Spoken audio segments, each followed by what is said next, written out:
It was a quiet Saturday evening when Emily found herself alone at home. Her parents had gone out for a rare date night, and her younger brother was sleeping over at a friend's house. The house was unusually still, the usual background hum of activity replaced by an almost oppressive silence. Emily relished the peace at first, using the time to catch up on her favorite TV show. She settled into the living room, the glow of the screen casting flickering shadows across the walls. As the hours ticked by, the feeling of solitude began to shift from enjoyable to unsettling.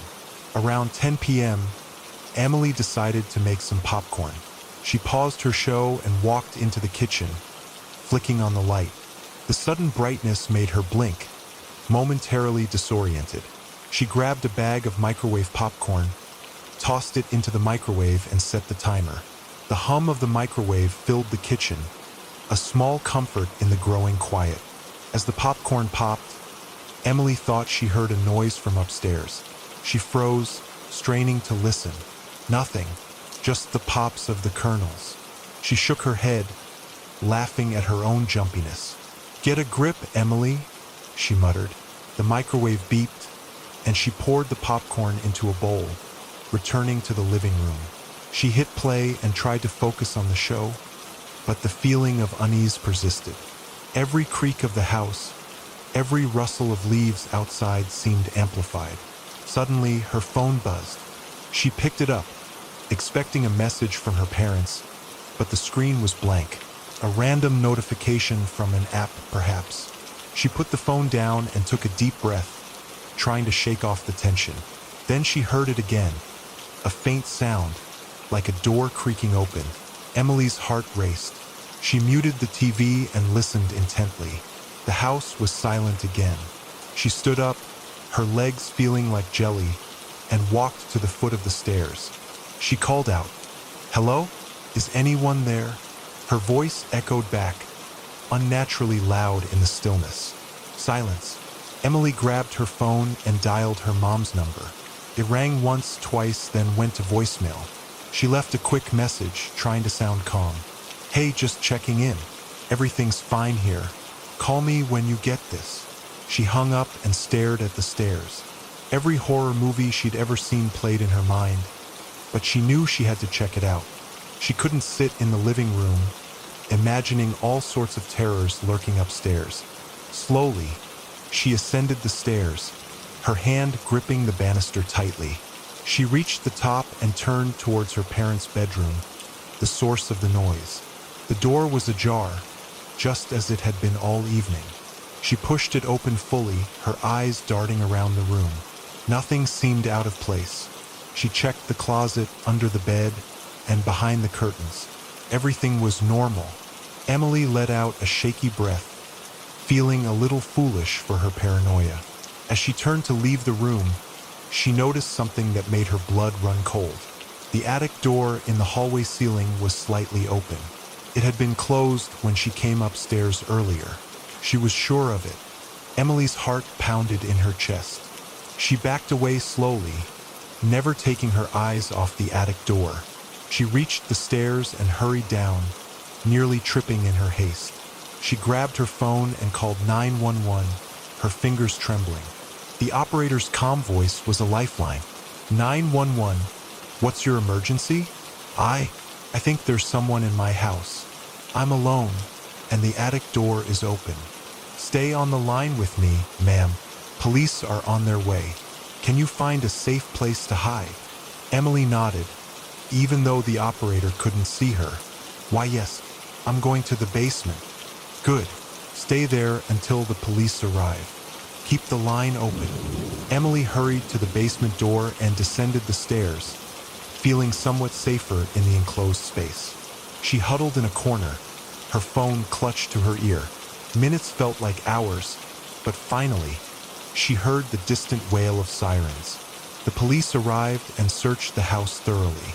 They found no one, but the attic door was indeed open. They assured Emily that it might have been a draft, but she knew better. Someone had been in the house. Her parents arrived soon after, apologizing profusely for leaving her alone. They promised it would never happen again. That night, Emily slept with her bedroom door locked and a chair wedged under the handle.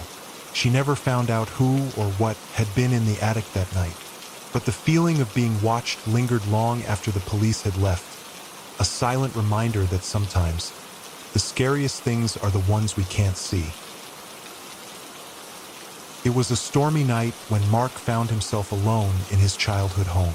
His parents were out of town for the weekend, and his sister was staying with friends. The rain pounded against the windows, and the wind howled through the trees, creating an eerie soundtrack to his evening. Mark didn't mind being alone. He enjoyed the peace and quiet.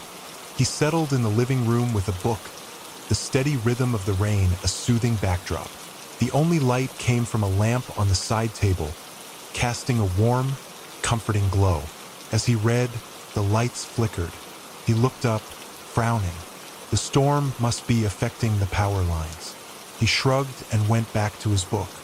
A few minutes later, the lights flickered again, this time more insistently. Mark sighed, setting the book aside. He decided to check the circuit breaker in the basement, just in case.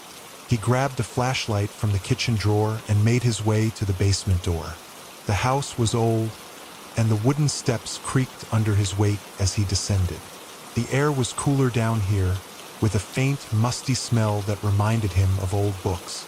He reached the circuit breaker and shone the flashlight on it. Everything seemed fine. He flipped the main switch off and on again, hoping to reset any issues. As he did, he heard a noise behind him, a soft, scraping sound. Mark turned quickly, the flashlight beam slicing through the darkness. There was nothing there, just the usual basement clutter. He chuckled nervously. "Get a grip, Mark," he muttered, echoing his sister's teasing from earlier in the week. He made his way back upstairs, trying to shake off the feeling of unease. As he entered the living room, he noticed the lamp was off. He tapped it, but it didn't respond. The power was out. He checked his phone. The battery was low. Typical. Mark decided to light some candles. He found a few in the kitchen and placed them around the living room, their flickering flames creating dancing shadows on the walls. The storm outside seemed to grow louder, and the house creaked in response. He returned to his book, but the words seemed distant, his mind preoccupied with the noises around him. He heard a faint rustling sound from the kitchen and tensed. "It's just the wind," he told himself, but the words felt hollow. Suddenly, there was a loud thud from upstairs. Mark jumped, his heart racing. He grabbed the flashlight and called out, "Hello? Is someone there?" Silence. He hesitated, then slowly made his way to the stairs. He ascended cautiously, the flashlight beam illuminating the narrow hallway. He checked his parents' bedroom first. Nothing. Then his sister's room.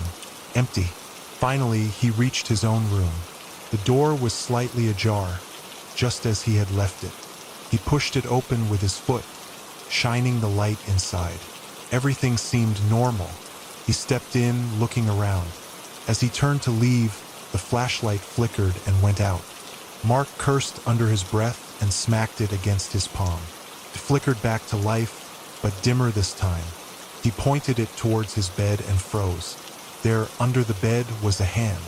A pale, slender hand with long fingers, just barely visible in the weak light. Mark's breath caught in his throat. He took a step back, the floorboards creaking under his weight. The hand moved, retreating into the shadows. He stumbled out of the room, slamming the door behind him. He ran downstairs, his heart pounding in his chest. He grabbed his phone and dialed 911, his fingers trembling. The operator's calm voice was a lifeline. 911, what's your emergency? There's someone in my house. I saw a hand under my bed. Stay on the line. Police are on their way. Can you leave the house safely? Mark looked around, realizing how exposed he felt. Yes, I'll go out the front door. Good. Stay on the line with me. He grabbed his jacket and ran out into the storm, the rain drenching him instantly. He stood on the porch, phone pressed to his ear, eyes fixed on the house. The minutes dragged on until finally, he saw the flashing lights of a police car approaching. The officers searched the house thoroughly but found no one. They assured Mark it was probably his imagination, fueled by the storm and the darkness. But Mark knew what he had seen. He spent the rest of the weekend at a friend's house, unable to shake the image of that pale hand under his bed. When his parents returned, they laughed it off, but Mark never felt comfortable in the house again. Years later, when his family moved out, Mark was the last to leave. As he stood in his empty bedroom one final time, he glanced under the bed, half expecting to see that hand again. There was nothing there, just dust and old memories. But the feeling of being watched lingered, a silent reminder that sometimes the scariest things aren't what we see, but what we can't forget.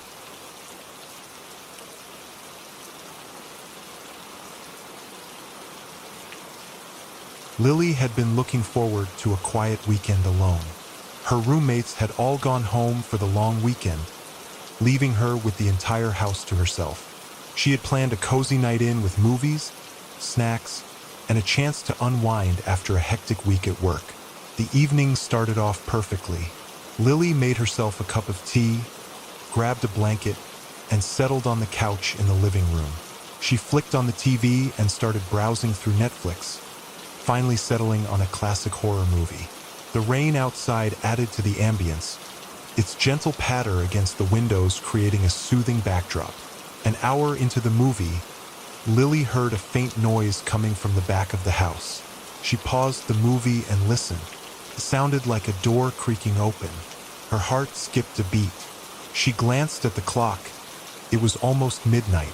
She was certain she had locked all the doors. She stood up, clutching her phone tightly, and made her way towards the noise. The hallway was dimly lit, and each step she took seemed to echo louder than usual. She reached the back door and found it slightly ajar. Her stomach churned with unease. She distinctly remembered locking it after taking out the trash earlier.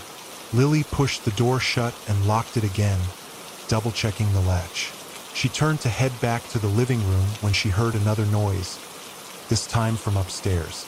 It sounded like footsteps. Her blood ran cold. She was sure no one else was in the house. She dialed her best friend's number, her hands trembling. The phone rang several times before a groggy voice answered. "Hello, Jess, it's Lily. I think someone is in the house." Jess's voice instantly became alert. "Are you sure? Did you call the police?" "Not yet. I don't know if I'm just being paranoid." "Call them now. I'll stay on the line with you." Lily nodded, though Jess couldn't see her. She hung up and immediately dialed 911. The operator's calm voice was a relief. "911, what's your emergency? I think there's someone in my house. I'm alone, and I heard footsteps upstairs." "Stay calm, ma'am. Police are on their way. Can you find a safe place to hide?" Lily glanced around. "I'll hide in the pantry." "Good.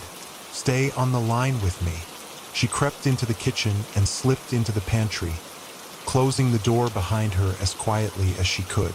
She crouched in the dark, her phone pressed to her ear, listening to the silence of the house. Minutes felt like hours. Then, she heard it again.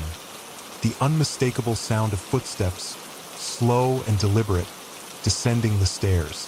Her breath caught in her throat. She prayed the police would arrive soon. The footsteps reached the ground floor. She could hear them moving through the living room, then into the kitchen. They stopped right outside the pantry door. Lily held her breath, her heart pounding so loudly she was sure it could be heard outside. The doorknob rattled. She bit her lip to keep from screaming. The door creaked open slowly. A flashlight beam swept across the pantry, but then she heard voices, deep, authoritative voices. The police had arrived. The next few minutes were a blur. The officers found her in the pantry, shaking and pale. They searched the house thoroughly but found no one.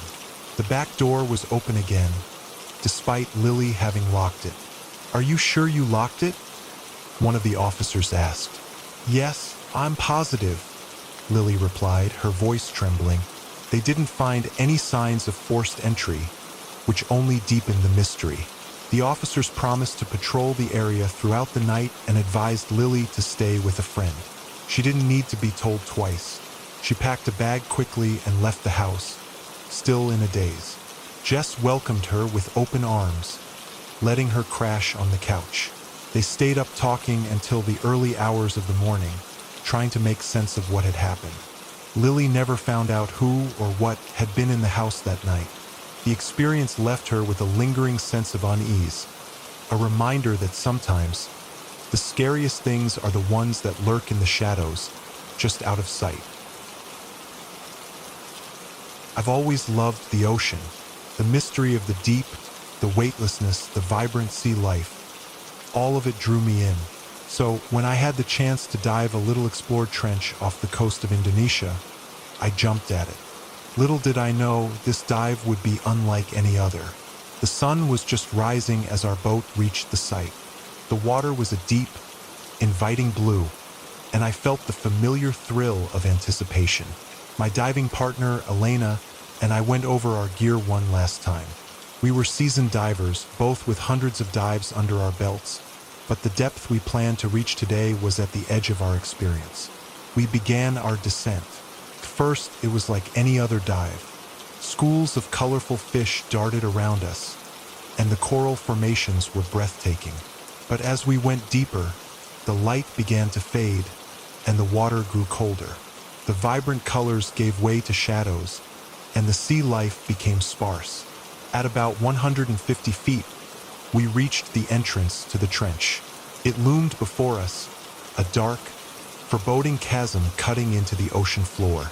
We turned on our powerful dive lights and entered. The walls of the trench were covered in strange, bioluminescent creatures that pulsed with an eerie glow. It was both beautiful and unsettling. We continued our descent, and the pressure increased, pressing down on us with relentless force. My ears popped, and I equalized frequently. Suddenly, my dive computer beeped. I looked at it 250 feet. We had agreed not to go deeper than 300 feet, knowing the risks of nitrogen narcosis and decompression sickness. But something about the trench compelled me to keep going. I signaled to Elena, and she nodded. We pressed on. At 280 feet, we found a narrow passage leading off to the side. It was barely wide enough for one person to squeeze through. I hesitated, but curiosity got the better of me. I gestured to Elena to stay put and started into the passage. The passage twisted and turned, and I felt a growing sense of unease. The walls seemed to close in on me, and my dive light flickered. I pressed on, my heart pounding in my chest. Then I emerged into a small chamber. The floor was littered with bones. Fish, turtles, even a dolphin. I felt a chill run down my spine. What could have done this? I turned to leave, but my light caught something glinting in the darkness. I swam closer and saw a small, metallic object half buried in the sand. I picked it up, a diver's knife, rusted and old. My mind raced. How long had it been here, and what had happened to its owner? A movement in the shadows caught my eye. I turned, but my light revealed nothing, just empty water. I felt a sudden, overwhelming urge to get out. I swam back through the passage as quickly as I could, my breath coming in short, panicked gasps. I burst out of the passage and found Elena waiting, her eyes wide with concern. I signaled that we needed to ascend immediately. She didn't argue. As we ascended, I couldn't shake the feeling that we were being watched. The water seemed to press in on us, and the silence was deafening. At 100 feet, I glanced down and thought I saw a shadow moving below us, but it was gone in an instant. We finally broke the surface, gasping for air. I scrambled onto the boat and ripped off my mask, my hands shaking. Elena followed, looking just as rattled. We didn't speak as we removed our gear and started the boat back to shore. The excitement of the dive had turned into a deep, unsettling fear. I couldn't get the image of that chamber out of my mind, or the feeling that something had been down there with us. That night, as I lay in my bunk, I couldn't sleep. Every time I closed my eyes, I saw the bones, the knife, and the shadow in the deep. I knew I would never dive that trench again. Some mysteries, I realized, are better left unexplored. Cave exploring had always been a passion of mine. There was something exhilarating about venturing into the unknown, navigating through tight passages, and discovering hidden chambers. So when I heard about an uncharted cave system in the Appalachian Mountains, I couldn't resist the urge to explore it. Little did I know, this would be the most harrowing experience of my life. I arrived at the base camp early in the morning. The air was crisp, and the forest was alive with the sounds of birds and rustling leaves. My fellow explorer, Mark, was already there, checking our gear. We had mapped out a rough plan for the day, but with no prior maps of the cave system, we knew we had to be cautious. We hiked for about an hour before reaching the cave entrance. It was a narrow opening, barely visible behind a tangle of vines and underbrush. We geared up, double-checked our equipment, and squeezed through the entrance. The first part of the cave was relatively easy to navigate. The passages were wide, and the floor was mostly level. Our headlamps illuminated the way, casting long shadows on the damp walls. As we ventured deeper, the air grew colder and the passages narrower. The sound of dripping water echoed through the darkness. After about an hour, we reached a fork in the passage. We decided to take the left path, which seemed to slope downward. As we descended, the passages became tighter and more winding. We had to crawl on our hands and knees at some points, our gear scraping against the rocky walls. Suddenly, the passage opened up into a large chamber. Our headlamps revealed a stunning sight. Stalactites and stalagmites of various sizes, some sparkling with mineral deposits. It was a breathtaking moment, but it didn't last long. I noticed a narrow opening on the far side of the chamber, just big enough for a person to squeeze through. My curiosity got the better of me, and I signaled to Mark to follow. The passage was even tighter than before. I had to twist my body to fit through the jagged rocks. After what felt like an eternity, the passage widened slightly, and I found myself in a smaller chamber. The air was musty and still. I looked around and saw something strange. Carvings on the walls. They were crude, but clearly man-made, depicting figures and symbols I couldn't recognize. I called out to Mark, my voice echoing off the walls. He squeezed through the passage and joined me, his eyes widening at the sight of the carvings. We took a few moments to examine them, trying to decipher their meaning, but it was no use. We decided to press on, hoping to find more clues. The next passage was even tighter, and I began to feel a sense of unease. The walls seemed to close in on me, and my breathing grew shallow. We had to inch forward on our stomachs, our headlamps barely illuminating the way ahead. I could feel the weight of the mountain pressing down on us. Then I heard it, a faint, rhythmic tapping sound, coming from deeper within the cave. It was too regular to be natural. My heart pounded in my chest as we crawled forward, the sound growing louder. Finally, we reached a small chamber, and the source of the sound became clear. A figure, hunched and covered in dirt, was tapping a rock against the wall. My headlamp beam fell on them, and they turned to face us. Their eyes were wide with fear, and they looked like they hadn't seen daylight in years.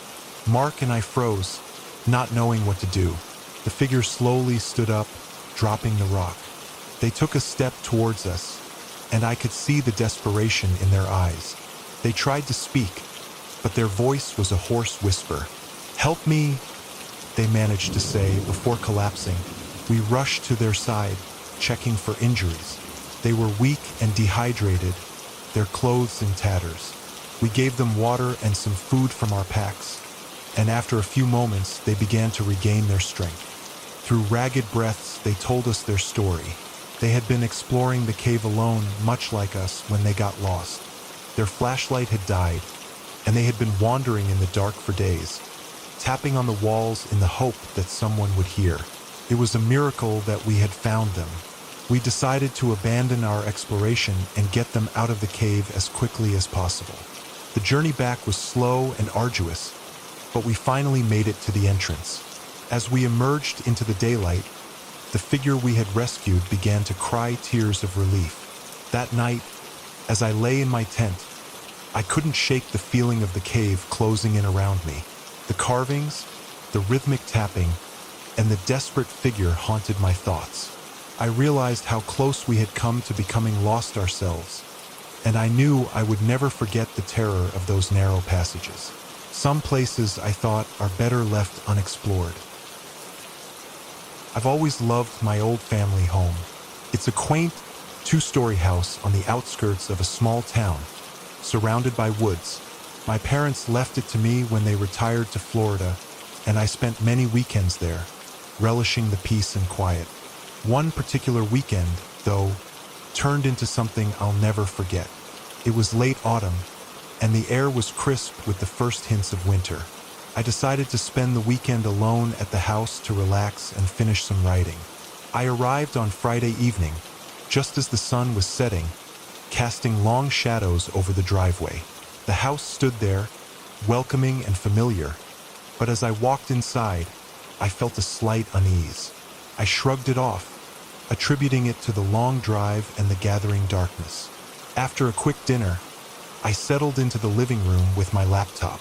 The fireplace crackled, and the warm glow of the fire lit the room. I lost track of time as I typed away, the rhythmic clicking of the keyboard blending with the soothing sounds of the woods outside. Around midnight, I decided to call it a night. I locked all the doors, double-checked the windows, and headed upstairs to my old bedroom. As I climbed into bed, I heard a faint rustling sound from outside. Probably just an animal, I thought, and pulled the covers up, letting sleep take over. I woke up suddenly in the middle of the night. The house was silent, the kind of silence that presses down on you. I lay there, listening, trying to pinpoint what had woken me. Then I heard it, a soft creaking sound, like someone slowly stepping on a loose floorboard downstairs. My heart began to race. I strained my ears, but the sound didn't come again. Telling myself it was just the house settling, I tried to go back to sleep, but my mind was on high alert. Every creak, every rustle seemed magnified. Eventually, exhaustion took over and I drifted off. The next morning, the unease from the previous night lingered, but I brushed it aside and decided to take a walk in the woods. The fresh air and the crunch of leaves underfoot helped clear my mind. By the time I returned to the house, I felt more at ease. I spent the rest of the day writing and reading by the fire. As evening approached, I decided to make myself a nice dinner. I was in the kitchen, chopping vegetables, when I heard it again. A creak, followed by a faint thud, coming from the living room. I froze, knife in hand, listening intently. The sound stopped, and the house was silent once more. Trying to stay calm, I finished preparing my meal and sat down to eat, my ears on high alert. After dinner, I walked around the house, checking the locks and windows again. Everything was secure. I returned to the living room, determined to relax, but the feeling of being watched was stronger than ever. I turned on some music, hoping to drown out the silence. As the night wore on, the noises started again. Soft, almost imperceptible creaks and thuds, like someone moving around just out of sight. I tried to focus on my book, but my mind kept wandering. Finally, I decided to go to bed early, hoping a good night's sleep would chase away the paranoia. I was brushing my teeth when I heard a loud crash from downstairs. My heart leapt into my throat. I grabbed my phone and, with trembling hands, dialed 911. The operator assured me that a patrol car was on its way. I locked myself in the bathroom, my ear pressed against the door, listening. Minutes felt like hours. I heard footsteps, heavy and deliberate, moving through the house. The footsteps grew louder, coming up the stairs. My breath caught in my throat as I heard them stop right outside the bathroom door. I held my breath, clutching my phone, ready to defend myself with whatever I could find. Then silence. The footsteps retreated, slowly, back down the stairs. I stayed in the bathroom until I heard the sound of sirens approaching. Relief washed over me as I heard the front door burst open and the police officers calling out. I emerged from the bathroom, shaking, and met the officers downstairs. They searched the house thoroughly but found no signs of forced entry. No one was there. I was embarrassed but grateful they had come. They reassured me, saying it was probably just the house settling or an animal outside. I tried to sleep that night but couldn't shake the feeling that someone had been in the house with me. The next morning, I packed up and left, deciding to spend the rest of the weekend in town. A few weeks later, I returned with a friend to help me install new locks and security cameras. As we were setting up the cameras, my friend found something chilling. In the corner of the living room, behind an old armchair, was a loose floorboard. Underneath it, we found a small space, just big enough for someone to hide. Inside, we found a blanket, a few empty food wrappers, and a small, worn-out notebook. The notebook contained entries written in a shaky hand, detailing my comings and goings, what I ate, what I read. The last entry was from the night I called the police. She's scared. Maybe it's time to move on. I moved out of the house soon after. I couldn't shake the feeling of being watched, the knowledge that someone had been living in my home, observing me. The experience left me deeply unsettled, and to this day, I can't spend a night alone without feeling that same creeping dread. Fishing has always been my escape, a way to clear my mind and reconnect with nature. There's something peaceful about the gentle lapping of the water, the quiet hum of insects, and the occasional splash of a fish breaking the surface. So, when I had a particularly stressful week at work, I decided to spend the weekend at a remote lake deep in the forest. It was a place I had discovered a few years ago, hidden away from the usual camping spots and seldom visited by others. I arrived at the lake early Saturday morning. The sun was just beginning to rise, casting a golden hue over the still waters. I set up my small tent near the shore, unpacked my gear, and readied my fishing rod. The tranquility of the lake was already working its magic, and I felt my stress begin to melt away. The day passed in a blissful haze of fishing, reading, and simply enjoying the solitude. I caught a few fish, enough for a decent dinner, and cooked them over a campfire as the sun dipped below the horizon. The evening air was cool, and the stars began to appear, twinkling above the dark canopy of trees.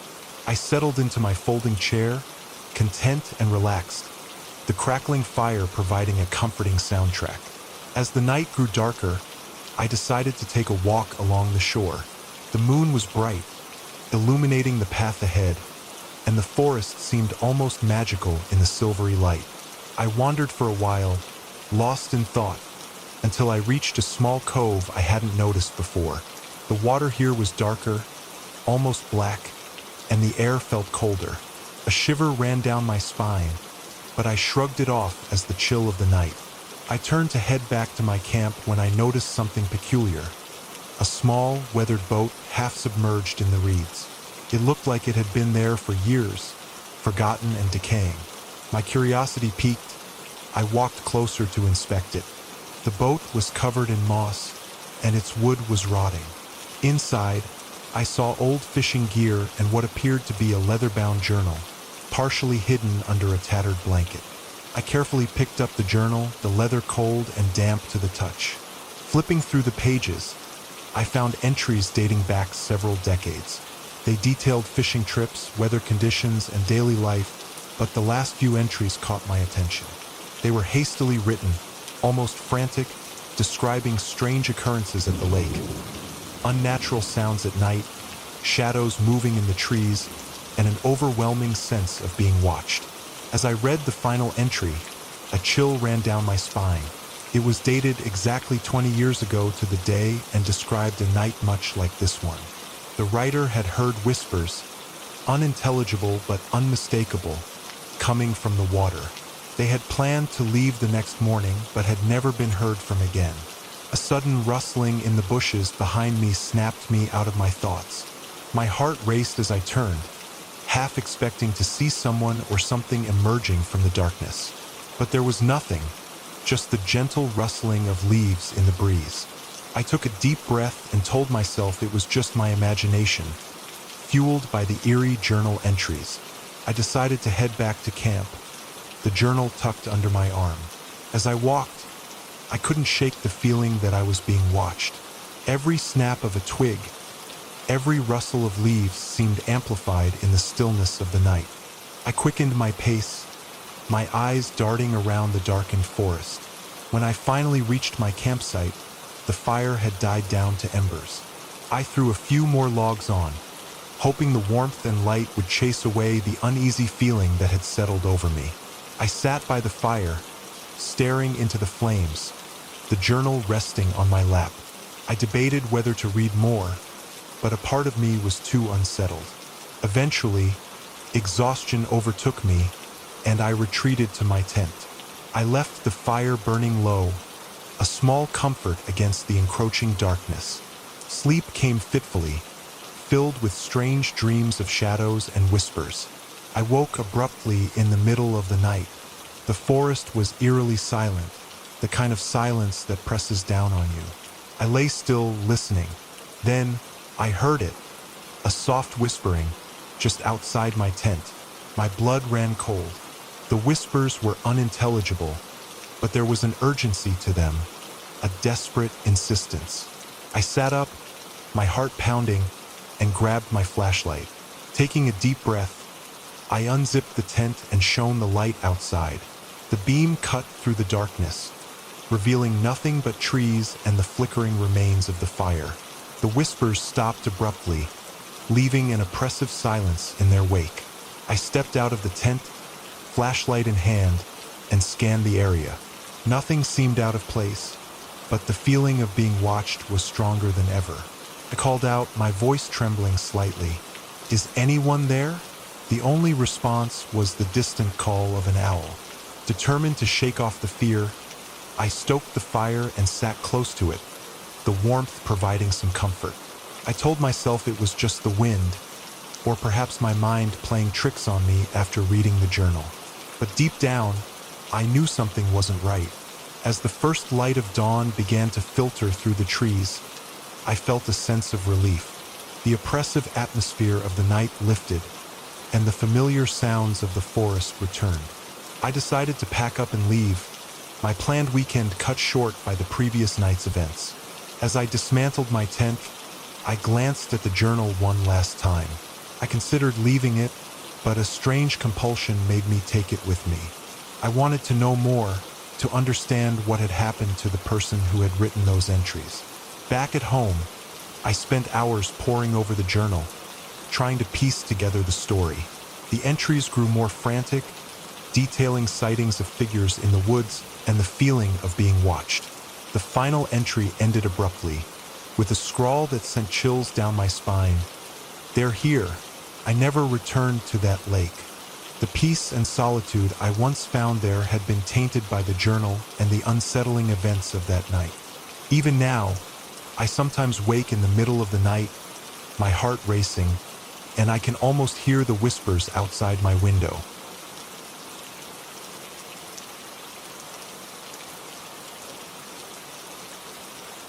Fishing has always been my escape, a way to clear my mind and reconnect with nature. There's something peaceful about the gentle lapping of the water, the quiet hum of insects, and the occasional splash of a fish breaking the surface. So, when I had a particularly stressful week at work, I decided to spend the weekend at a remote lake deep in the forest. It was a place I had discovered a few years ago, hidden away from the usual camping spots and seldom visited by others. I arrived at the lake early Saturday morning. The sun was just beginning to rise, casting a golden hue over the still waters. I set up my small tent near the shore, unpacked my gear, and readied my fishing rod. The tranquility of the lake was already working its magic, and I felt my stress begin to melt away. The day passed in a blissful haze of fishing, reading, and simply enjoying the solitude. I caught a few fish, enough for a decent dinner, and cooked them over a campfire as the sun dipped below the horizon.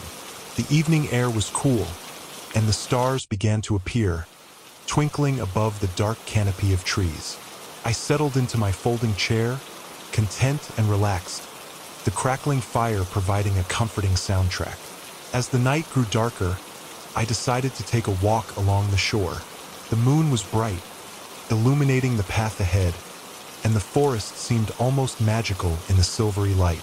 I wandered for a while, lost in thought, until I reached a small cove I hadn't noticed before. The water here was darker, almost black, and the air felt colder. A shiver ran down my spine, but I shrugged it off as the chill of the night. I turned to head back to my camp when I noticed something peculiar.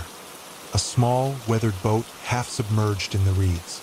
It looked like it had been there for years, forgotten and decaying. My curiosity piqued. I walked closer to inspect it. The boat was covered in moss, and its wood was rotting. Inside, I saw old fishing gear and what appeared to be a leather-bound journal, partially hidden under a tattered blanket. I carefully picked up the journal, the leather cold and damp to the touch. Flipping through the pages, I found entries dating back several decades. They detailed fishing trips, weather conditions, and daily life, but the last few entries caught my attention. They were hastily written, almost frantic, describing strange occurrences at the lake. Unnatural sounds at night, shadows moving in the trees, and an overwhelming sense of being watched. As I read the final entry, a chill ran down my spine. It was dated exactly 20 years ago to the day and described a night much like this one. The writer had heard whispers, unintelligible but unmistakable, coming from the water. They had planned to leave the next morning but had never been heard from again. A sudden rustling in the bushes behind me snapped me out of my thoughts. My heart raced as I turned, half expecting to see someone or something emerging from the darkness. But there was nothing, just the gentle rustling of leaves in the breeze.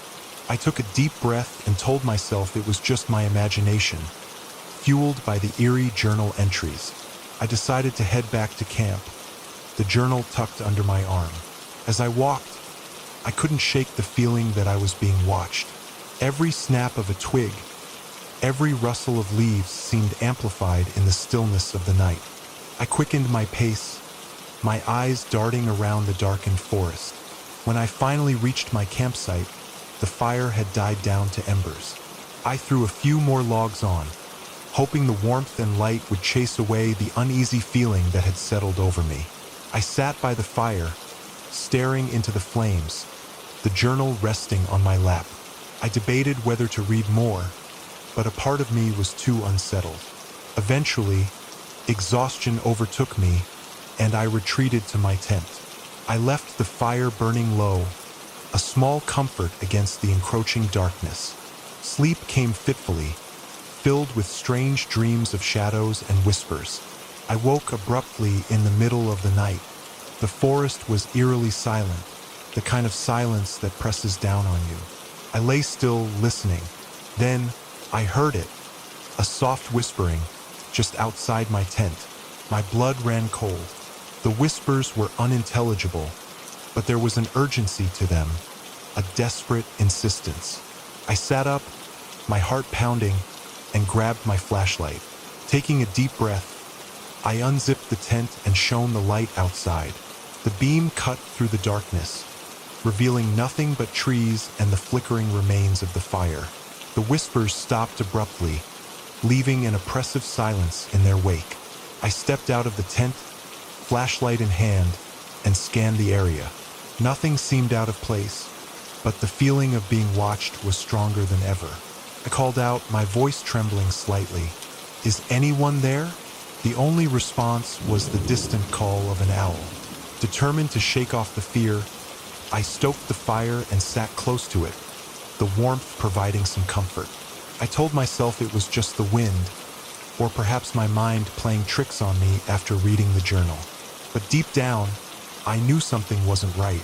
As the first light of dawn began to filter through the trees, I felt a sense of relief. The oppressive atmosphere of the night lifted, and the familiar sounds of the forest returned. I decided to pack up and leave, my planned weekend cut short by the previous night's events. As I dismantled my tent, I glanced at the journal one last time. I considered leaving it, but a strange compulsion made me take it with me. I wanted to know more, to understand what had happened to the person who had written those entries. Back at home, I spent hours poring over the journal, trying to piece together the story. The entries grew more frantic, detailing sightings of figures in the woods and the feeling of being watched. The final entry ended abruptly, with a scrawl that sent chills down my spine. "They're here. I never returned to that lake." The peace and solitude I once found there had been tainted by the journal and the unsettling events of that night. Even now, I sometimes wake in the middle of the night, my heart racing, and I can almost hear the whispers outside my window. Working the night shift at the hospital wasn't for everyone, but I'd always preferred it. The quiet hallways, the calm after the rush of the day, and the sense of camaraderie among the night staff suited me well. I'd been a nurse for over 10 years, and the night shift felt like a second home. But one night, everything changed. It was a particularly slow evening. The usual hum of activity had died down, and the emergency room was eerily quiet. I was on my rounds, checking in on the patients when I noticed something strange. Room 304, which had been empty at the start of my shift, now had a patient. I double-checked my charts, but there was no record of any new admissions. Curious, I pushed open the door and stepped inside. The room was dark, the only light coming from the small window overlooking the parking lot. In the bed lay a man, his face obscured by shadows. His breathing was shallow, almost imperceptible. "Hello," I called softly, but there was no response. I approached the bed, reaching for the patient's chart at the foot of it. To my surprise, there was no chart. I leaned in closer, trying to get a better look at the man's face, but something about him made me uneasy. I quickly left the room and went to the nurse's station to ask about the new patient. My colleague, Sarah, looked puzzled when I mentioned room 304. "There's no one in 304, she said, glancing at the computer screen. "It's been empty all night." "I just saw someone in there," I insisted. "A man. He was lying in the bed." Sarah frowned and pulled up the patient records. "It says here the room is unoccupied. Maybe you were mistaken." I shook my head, my unease growing. "I'm not mistaken. He was there." Sarah agreed to come with me to check. We walked back to room 304 together, the hallway seeming longer and darker than before. When we reached the room, I hesitated before pushing the door open. The room was empty. The bed was neatly made, the sheets undisturbed. There was no sign of the man I had seen just moments ago. Sarah gave me a sympathetic look. "Maybe you're just tired," she suggested. "It's been a long night." I nodded, though I was far from convinced. Something wasn't right, but I couldn't put my finger on it. I decided to shake it off and continue with my rounds, but the feeling of unease lingered. As the night wore on, strange things began to happen. Lights flickered in the hallway, equipment malfunctioned without explanation, and cold drafts seemed to come from nowhere. I tried to focus on my work, but the sense of being watched was overwhelming. Around 3 a.m., I was in the break room, trying to relax with a cup of coffee, when I heard a noise behind me. I turned to see a figure standing in the doorway. It was the same man from room 304, his face still obscured by shadows. I gasped, spilling my coffee. "Who are you?"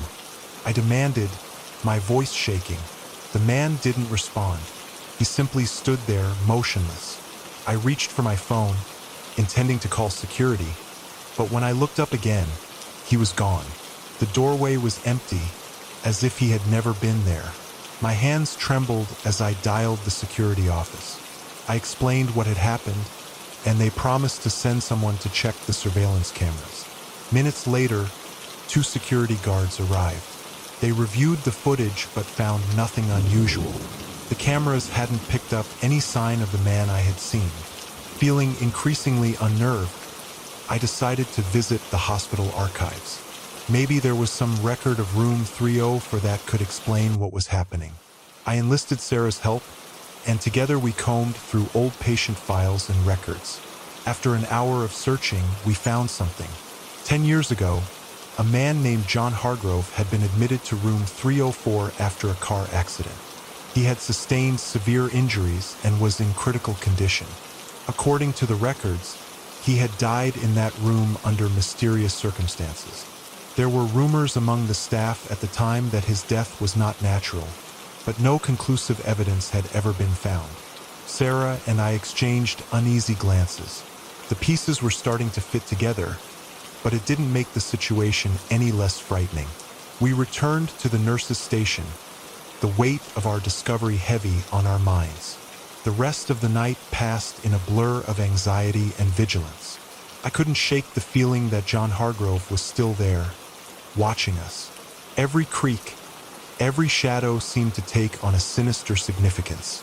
As dawn approached, I finished my shift and left the hospital, the first light of morning doing little to dispel the darkness that had settled over me. I couldn't sleep that day, my mind replaying the events of the night over and over. I returned to work that evening with a sense of dread. The hospital felt different, the usual comfort replaced by an underlying tension. I decided to confide in Dr. Patel, the senior physician on duty. He listened carefully as I recounted the events of the previous night. "I've heard stories about room 304, he said, his expression serious. "But I've never experienced anything myself. Still, it's not uncommon for places like this to have residual energy." Residual energy. The term made sense, but it didn't make me feel any better. Dr. Patel suggested we keep an eye on room 304 and document any further occurrences. I agreed, though I wasn't sure what good it would do. That night, I felt a constant sense of anticipation, as if waiting for something to happen. Midnight came and went, and the hospital was unusually quiet. I almost began to believe that whatever had haunted the previous night was gone. Then, around 2 a.m., the power went out. The hospital was plunged into darkness, emergency lights casting eerie shadows on the walls. I grabbed a flashlight and began checking on the patients, making sure everyone was safe. When I reached room 304, the door was ajar. My heart pounded as I pushed it open and shone the flashlight inside. The bed was empty, but the air was frigid. I could see my breath, and the hairs on the back of my neck stood up. I stepped inside, and the door slammed shut behind me. I whirled around, shining the flashlight on the door, but there was no one there. Panic set in as I tried to open the door, but it was stuck, as if something was holding it closed from the outside. Suddenly, the temperature dropped even further, and I could see my breath in thick clouds. The flashlight flickered, casting erratic beams of light around the room. In the chaos, I saw him again, John Hargrove. He was standing in the corner, his face finally visible. His eyes were hollow, and his expression was one of agony. "Why are you here?" I managed to whisper, my voice barely audible. He didn't respond, but his gaze held mine, and I felt an overwhelming sense of sorrow and pain. The flashlight flickered again and then died, plunging the room into complete darkness. I fumbled for my phone, using its weak light to illuminate the room. When the lights suddenly came back on, the room was empty. The door swung open easily, and I stumbled out, my mind reeling. I found Sarah and Dr. Patel waiting in the hallway, their faces pale with concern. "I saw him," I said, my voice trembling. "He was in the room." Dr. Patel nodded gravely. "We need to document this," he said. "It's important that we understand what's happening here." We spent the rest of the night writing detailed reports of our experiences. The hospital administration took our claims seriously, though they were met with a fair amount of skepticism. They decided to close room 304 for further investigation, and the rumors quickly spread among the staff. In the weeks that followed, strange occurrences continued, but they seemed to diminish in intensity. The sense of unease never fully left, and I couldn't shake the feeling that John Hargrove's spirit was still lingering, trapped in a place between life and death. Eventually, I requested a transfer to the day shift. The nights had become too much, and I needed to distance myself from the memories of those unsettling experiences. The hospital remained a place of healing and care, but for me, it would always be haunted by the ghost of room 304 and the lingering question of what had really happened to John Hargrove. Though I moved on, I often thought about that night, and I couldn't help but wonder if some spirits are simply too restless to ever find peace. Driving at night had always been one of my favorite pastimes.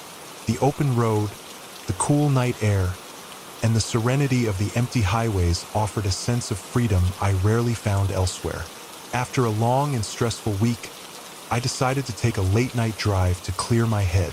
It was around 11 p.m. when I set out, the city lights fading in my rearview mirror as I headed towards the countryside. The road was familiar, a route I had taken many times before. As the miles passed, my mind began to unwind, the rhythm of the tires on the asphalt providing a soothing backdrop to my thoughts. About an hour into my drive, I found myself on a stretch of road that cut through a dense forest. The trees loomed tall on either side, their branches forming a canopy overhead that blocked out the moonlight. The only illumination came from my headlights, casting long shadows that seemed to dance and flicker. I was deep in thought, listening to the soft hum of the engine, when I noticed a car up ahead, parked on the shoulder with its hazard lights flashing. It was an old, beat-up sedan, and it looked like it had been there for a while. I slowed down, debating whether to stop and offer help. After all, it was late, and the area was remote. But the thought of someone stranded in the middle of nowhere persuaded me to pull over. I parked a few feet behind the sedan and got out, keeping my headlights on for visibility. As I approached the car, I saw that the driver's door was open, but there was no sign of anyone inside. My initial concern turned into unease. I called out, "Hello? Is anyone there?" But the only response was the rustling of leaves in the breeze. I walked around the car, peering into the windows. The interior was empty, save for a few personal items strewn about: an old map, a half-empty water bottle, and a tattered jacket. There were no signs of a struggle or anything to indicate what might have happened. I felt a chill run down my spine. Returning to my car, I debated what to do next. I could call the police, but without knowing more, it felt like an overreaction. Just as I was about to get back in my car, I heard a faint noise coming from the woods. It was a soft, almost imperceptible whisper, like the wind carrying voices through the trees. "Hello!" I called out again, this time more loudly. The whispering stopped, replaced by an eerie silence. I stood there, heart pounding, straining to hear anything over the blood rushing in my ears. Then the whispers resumed, closer this time. Against my better judgment, I decided to investigate. I grabbed a flashlight from my glove compartment and made my way towards the source of the sound. The forest was dense, the undergrowth thick and tangled. My flashlight beam cut through the darkness, revealing gnarled branches and fallen leaves. The further I went, the stronger the feeling of unease grew. The whispers seemed to surround me, coming from all directions. I couldn't make out any words, but the tone was unmistakably urgent. Suddenly, I stumbled upon a clearing, and what I saw made my blood run cold. In the center of the clearing stood a circle of stones, arranged in a way that suggested some kind of ritual. In the middle of the circle was a small, makeshift altar, and on it lay a piece of cloth stained with what looked like dried blood. The air was thick with the smell of decay. I took a step back, my mind racing. What the hell was this? Who had set this up, and why? As I turned to leave, my flashlight flickered and went out, plunging me into darkness.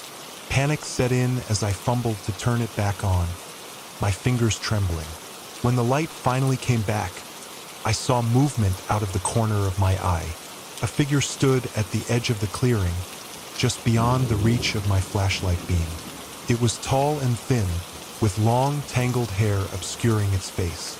I couldn't tell if it was a man or a woman, but the sight of it filled me with